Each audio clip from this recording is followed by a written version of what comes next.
Good morning, students. Welcome you in your English class, and today I am going to revise you the chapter The Shoemaker.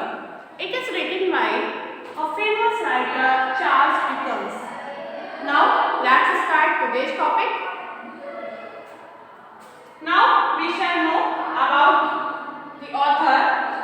Author Charles Dickens is a British novelist. ये जो Charles Dickens थे वो कहाँ के थे बेटा? ये कौन थे? ब्रिटिश नोवेलिस्ट थे, उपन्यासकार थे, ब्रिटिश के जर्नलिस्ट, एडिटर थे and he was born on 7 February 1811 और वो 7 फरवरी 1811 में पैदा हुए थे इन पोर्ट्समाउथ इंग्लैंड में। कहाँ पर? इंग्लैंड में। एंड डाइड इन 1817 और 1870 में इनका देहांत हो गया। Now the theme of the chapter. What is the theme of the chapter? The story has been taken from the famous novel A Tale of Two Cities. जो कहानी है वो बहुत ही फेमस नोवेल है जो चार्ल्स डिकन्स के द्वारा लिखा हुआ है और नोवेल का नेम है अ टेल ऑफ टू सिटीज, उससे ली गई है। ये जो कहानी आपके बुक में दे रखी है, जो चैप्टर आपकी बुक में दे रखा है the shoemaker, it is taken from a novel, a famous novel A Tale of Two Cities. एक नोवेल है, उपन्यास है जो चार्ल्स डिकेन ने लिखा है, उसमें से इस कहानी को लिया गया है। By Charles Dickens, the theme centers on bringing people back to the life from the clutches of death. Dr.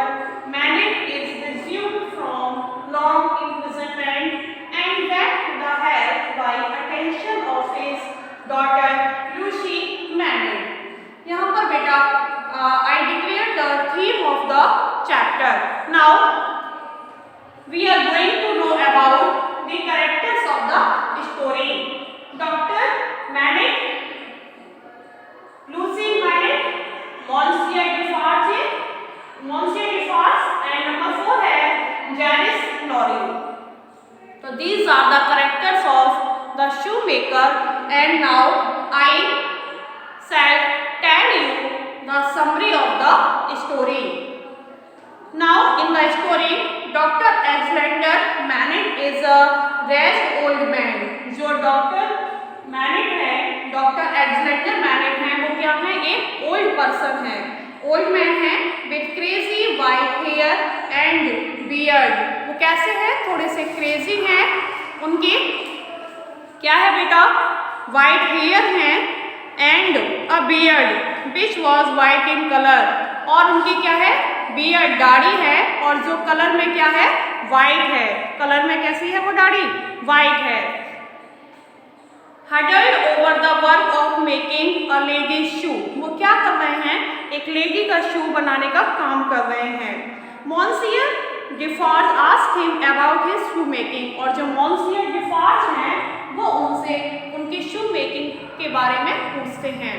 वो वहाँ उनकी शॉप पर आते हैं और उनसे पूछते हैं कि वो कैसा शूज बना रहे हैं। Defarge says he asked to be allowed to leave himself and he has been making shoes ever since. Doctor cannot recognize the visitors. Monsieur Defarge asked him his name. Doctor gives location of his shell instead 105 North Tower.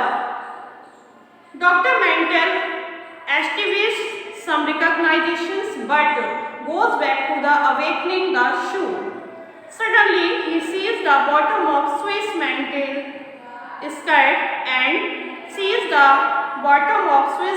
skirt and looks up to see her face. She said to meet him. She pulls out a scrap of cloth on a string around his neck.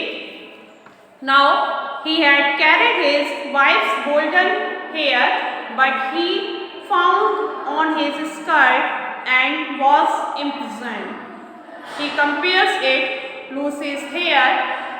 He asks her idea who she is, but she won't tell him, but holds him and promises to take care of him. Actually बेटा this story is based on French revolution. ये जो कहानी है वो French revolution पर आधारित है। मैं आपको इसको हिंदी में थोड़ा सा एक्सप्लेन करती हूँ।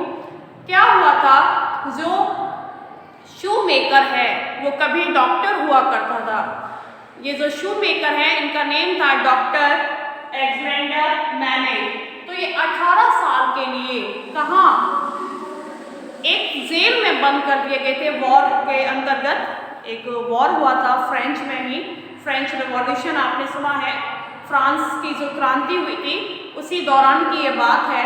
जो डॉक्टर अलेक्जेंडर मैनेट थे उनको 18 साल के लिए जेल में बंद कर दिया गया और जेल में ये शू बनाने का काम ही करते थे, जूते बनाने का काम करते थे। 18 साल बाद जब उनकी बेटी लूसी मैनेट को पता चला कि उनके फादर की रिहाई हो रही है तो उन्होंने अपने फादर के फ्रेंड जैरिस लोरी से कहा कि चलिए उनसे मिलकर आते हैं। जब जैरिस लोरी और लूसी उनके पास पहुंचे तो जो अलेक्जेंडर थे वो उन दोनों को नहीं पहचान पाए क्योंकि वो अपनी याददाश्त को भूल चुके थे। तो उन्होंने जैरिस लोरी और अपनी बेटी लूसी मैनेट को नहीं पहचान पाया। ऐसी स्थिति को देखकर लूसी को काफ़ी क्या होता है, दुख होता है, लेकिन वो अपने फादर को क्या कराती है, मतलब एक तरीके से सेटिस्फेक्शन देती है, उनको विश्वास दिलाती है, उनको ट्रस्ट कराती है कि उस डीप सदमे से, मतलब ऐसे जो उन्होंने उनके फादर जो जूते बना रहे थे ऐसे सदमे से, मतलब जो पहले की याददाश्त अपनी किसी को रिकॉग्नाइज नहीं कर पाते, विजिटर्स को पहचान नहीं पाते, पुरानी बातों को सबको भूल चुके हैं, उन यादों से वो क्या कर लाएगी, उनको सही कर देगी, उनको हेल्प से सही कर देगी, अपने नूरिशमेंट से, अपने लव से, अपने फादर की केयर करेगी और उनको एक बार फिर से उनकी पहचान को दिलवा देगी। ये लूसी का मानना था।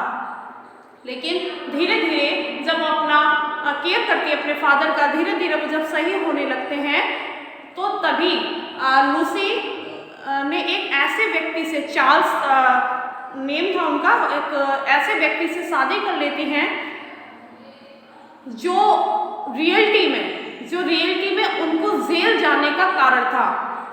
जो उन्हीं की वजह से जो डॉक्टर अलेक्जेंडर हैं वो जेल गए थे। 18 साल की जेल उन्होंने काटी थी केवल उसी फैमिली की वजह से। जब उन्हें पता चलता है कि जिस लड़के से लूसी की शादी कराएगी उसी फैमिली की वजह से, उसी खानदान की वजह से उनको सजा हुई थी फ्रेंच में, क्योंकि वो फ्रेंच का बहुत ही जाना माना परिवार था। बेटा मैं आपको ये जो स्टोरी बता रही हूँ ये आपको मैं उपन्यास से, जो नोवेल है अ टेल ऑफ टू सिटीज, उससे बता रही हूँ, ठीक है। क्योंकि यहाँ पर तो बुक में तो बहुत ही शॉर्ट पार्ट दे रखा है, एक छोटा सा पार्ट है बुक में, मैं आपको जो टेल है वो उपन्यास में जो कहानी है उससे बता रही हूँ। तो जब उन्हें पता चलता है कि उनकी बेटी की शादी उस व्यक्ति से हो गई है, उस परिवार के व्यक्ति से हो गई है जिसकी वजह से उनको सजा हुई थी 18 साल की, तो इस बात को जानकर वो फिर से सदमे में चले जाते हैं और हमेशा के लिए अपनी याददाश्त को खो बैठते हैं और फिर से वो क्या जूते बनाने का काम करने लगते हैं। लेकिन लूसी अपने फादर से प्रॉमिस करती है कि वो अपनी देखभाल से, अपने लव से, अपने केयर से अपने फादर को एक बार फिर से क्या कर लेगी, ठीक कर लेगी। सो आई होप बेटा you all understand the story and you all like. So meet in next video.